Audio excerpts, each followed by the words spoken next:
இன்னைக்கு திண்டுக்கல்ல சிறுபான்மை மக்கள் பத்தி பேச ஆரம்பிச்சிருக்கிறார். சிஏஏக்கு எதிராக போராடின பெண்கள் குழந்தைகள் மேல கூட தடியடி நடத்தி அதை பார்த்து ரசிச்சு நான் உட்பட இந்தியா கூட்டணியினுடைய தலைவர்கள் மேல 8000 பேர் மேல எஃப்ஐஆர் போட்டாரு. குடியுரிமை சட்டம் வந்தப்போ பழனிசாமி என்ன செஞ்சார்? எந்த முஸ்லீம் பாதிக்கப்பட்டார்னு ஆணவமாக கேட்டார். அதிமுகவும் பாமகவும் அன்னைக்கு குடியுரிமை திருத்த சட்டத்தை ஆதரிச்சு வாக்களிக்காம இருந்திருந்தா அந்த சட்டமே நிறைவேறி இருக்காது. அதுதான் உண்மை. இந்த 2 துரோகத்தையும் மனதார செய்த கட்சிகள் தான் அதிமுகவும் பாமகவும். இந்த சட்டங்கள் ஆதரிச்சு ஓட்டு போட்ட பாமக இப்ப பாஜகவோட அமைத்திருப்பது சந்தர்ப்பவாத கூட்டணி. மருத்துவர் ஐயா ராமதாஸ் நிலைமையை பார்த்து அவங்க கட்சிக்காரங்களே தலைகுனிஞ்சு நிற்கிறாங்க. இதுக்கு மேல அவரை நான் விமர்சிக்க விரும்பல. அடுத்து தேனி தொகுதியில் பாஜக ஆதரவு பெற்ற வேட்பாளர் ஒருத்தர் நிற்கிறார். யாரு? தினகரன். இதே பாஜகவை பத்தி அவர் என்ன சொல்லியிருந்தாரு? பாஜகவில் சேர்வது என்பது தற்கொலை பண்றதுக்கு சமம். யாராவது தெரிஞ்சே கிணத்துல விழுவாங்களான்னு கேட்டவர் இப்ப என்ன தெரிஞ்ச கிணத்துல விட வந்திருக்கிறாரா? அதைத்தான் இப்ப தேனீக்காரங்க கேட்க வேண்டிய கேள்வி.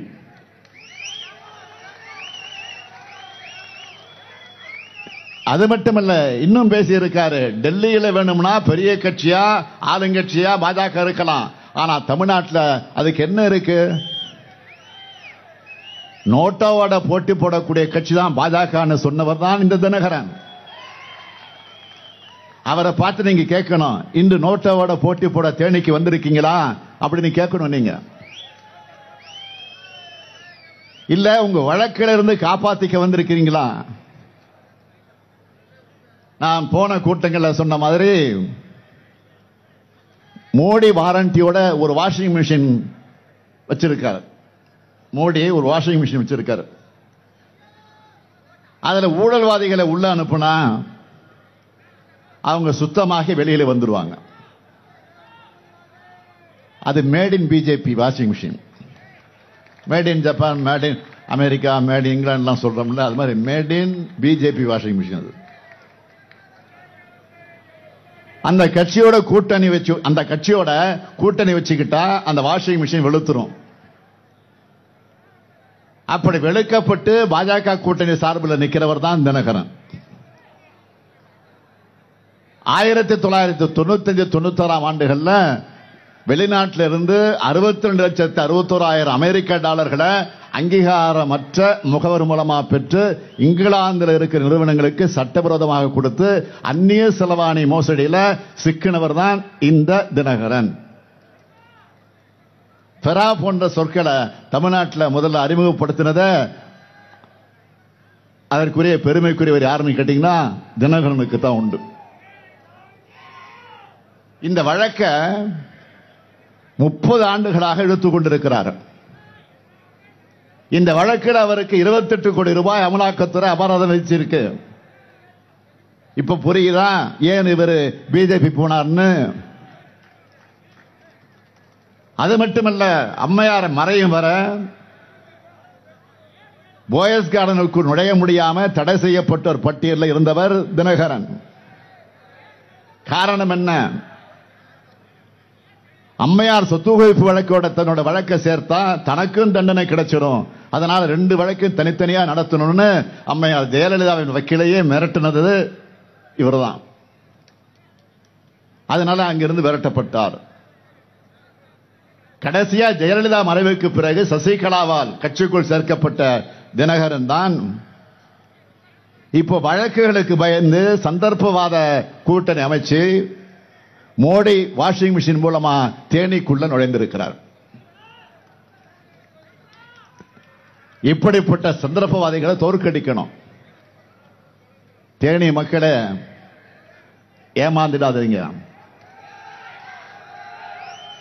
கடந்த முறை பன்னீர்செல்வம் மகன் ஏமாந்துட்டீங்க. இந்த முறை சசிகலா குடும்பத்தினர் ஏமாந்துடாதீங்க. ஓபிஎஸ் நிலைமை என்ன? 2 முறை தமிழ்நாட்டுடைய முதலமைச்சராக இருந்தவர்,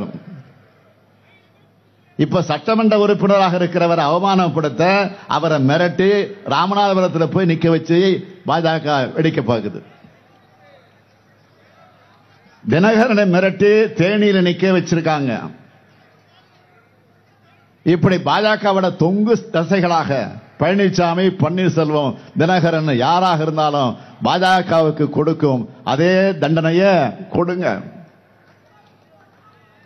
பாஜகவுக்கு சொந்த செல்வாக்கு இல்லாததால பன்னீர்செல்வம், தினகரன் போன்ற வாடக மனிதர்களை வச்சு தேர்தலை சந்திக்குது. பிடி பழனிசாமியோட அதிமுகவை குத்தகை எடுத்து தனியா நிக்க வச்சிருக்கு. சொந்தமா முடிவெடுக்க முடியாம கீ கொடுத்த பொம்மை போல அதிமுகவை ஆட்டி வைக்குது பாஜக. இவங்களை மொத்தமாக தோற்கடிக்க வேண்டாமா? தமிழினத்துக்கும் தமிழுக்கும் தமிழ்நாட்டுக்கும் வஞ்சகம் செய்யும் பாஜக கூட்டத்துக்கும் துரோகம் இழைக்கக்கூடிய பழனிசாமி, பன்னீர்செல்வம், தினகரன், பாமக ஆகிய அடிமை கூட்டத்துக்கும் திண்டுக்கல் தேனி மக்கள் தக்க பாடம் புகட்ட வேண்டும். அதற்கு தேனி நாடாளுமன்ற தொகுதியில் திராவிட முன்னேற்ற கழகத்தின் வேட்பாளராக போட்டியிடுகிற தங்க தமிழ்ச்செல்வன் அவர்களுக்கு உதயசூரியன் சின்னத்திலையும், திண்டுக்கல் நாடாளுமன்ற தொகுதியில் மார்க்சிஸ்ட் கம்யூனிஸ்ட் கட்சியுடைய வேட்பாளராக போட்டியிடக்கூடிய சச்சிதானந்தம் அவர்களுக்கு அறிவால் சுத்தியல் நட்சத்திரம் சின்னத்திலையும் வாக்களிக்க வேண்டும் என்று கேட்டுக்கொள்கிறேன். நீங்க அளிக்கிற வாக்கு இந்தியாவை காக்கட்டும், தமிழ்நாட்டை காக்கட்டும், நம்முடைய எதிர்கால தலைமுறையை காக்கட்டும், பாசிசத்தை வீழ்த்த இந்தியாவை காக்க உங்கள் ஸ்டாலின் அழைக்கிறேன். 40 நமது, நாடும் நமது. 40 நாடும், 40 நமது, நாடும் நமது, நாடும் நமது. 40 நமது, நாடும் நமது. எங்க குரல் பத்தாது. 40 நமது, நாடும் நமது. 40 நமது, நாடும் நமது. நன்றி, வணக்கம். செய்திகளை உடனுக்குடனும் துல்லியமாகவும் தெரிந்து கொள்ள சப்ஸ்கிரைப் பண்ணுங்க.